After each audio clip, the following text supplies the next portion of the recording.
Okay, and welcome to Micro Lecture 8.2. I'm going to talk about bail reform. This is a fascinating concept, and it's much more extensive than I can give you in just a 5-minute lecture, but this is kind of a quick introduction for you. Okay, what is bail? Bail's purpose. Bail is, of course, when you post money in order to be released from jail, but it's supposed to let people who have been accused of a crime but not convicted to be free until their trial, under the theory that the state hasn't proved anything, that they can themselves gather evidence of their innocence. Um, Also, it really stops the state from using bail, the lack of bail, as a mechanism to punish people. So excessive bail is prohibited by the U.S. Constitution, although what is excessive bail is very difficult to define, and the Supreme Court has really not come down with a really definitive decision.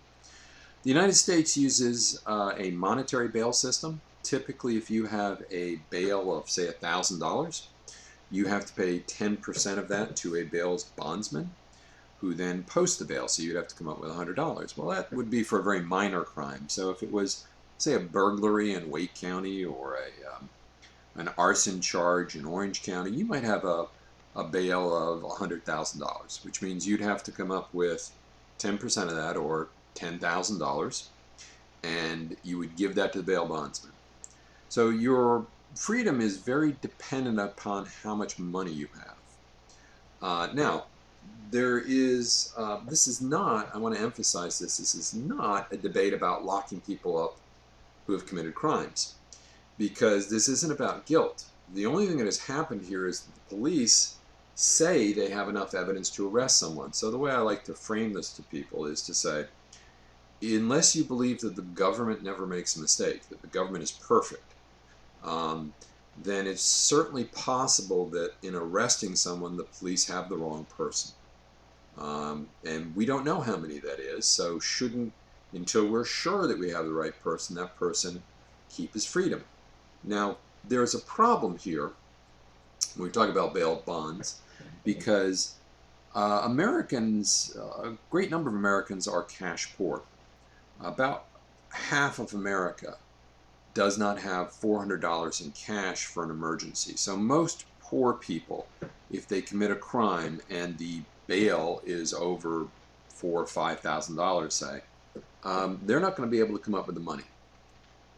Also, you should understand that bail profits people.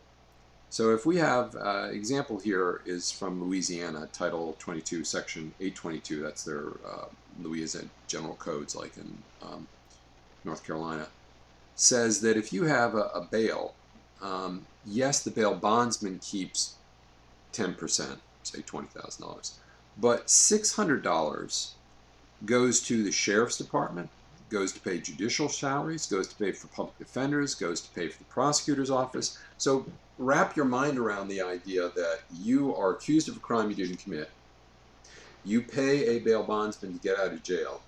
They take some of that money, they give it to the police department that arrested you, or they give it to the prosecutor who's trying to put you in prison.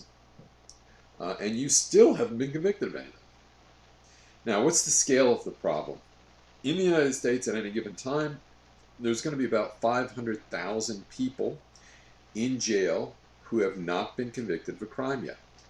And only the US and the Philippines, of all the countries in the world, use for-profit bail bonds to see if people get released.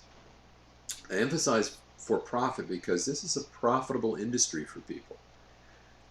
Estimates are that bail bondsmen make about $2 billion per year under this system.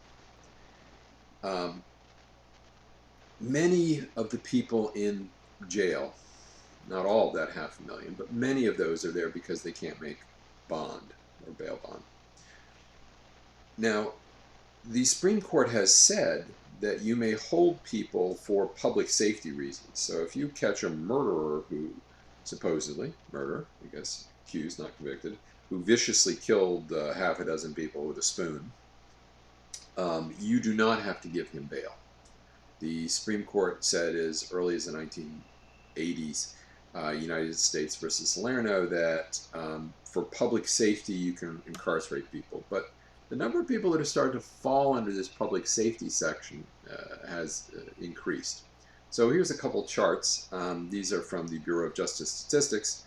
The number of people that we're letting out of prison, and these are the largest counties in the United States, has been declining unless they can pay bail. So if you've got bail, you'll notice that we're letting more and more people out. But if you don't have bail, you notice we're keeping more and more people. So these are kind of reflections of each other.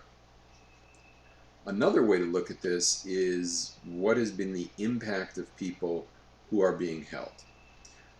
So if you look through 1995, early 2000, you'll notice that we had some people in jail that were not convicted of crime, but it's a relatively small number. However, since about 1995, this has really accelerated.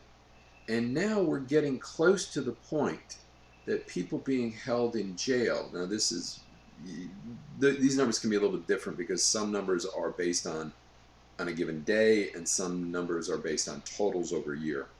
We're really getting close to more than half of the people in jail now not having been convicted of a crime. So quickly, what are some alternatives we could look at here? What are some of the things that can be explored? Well, California recently abolished money bail. They went to different systems. Massachusetts has said that judges have to ask people how much money they have to inquire into their ability to pay bail. Alaska and Illinois have put limits on what crimes you can have monetary bail for. So they say, nonviolent crimes, nope, no monetary bail. And some states, and this is controversial, have adopted what's called a risk assessment analysis.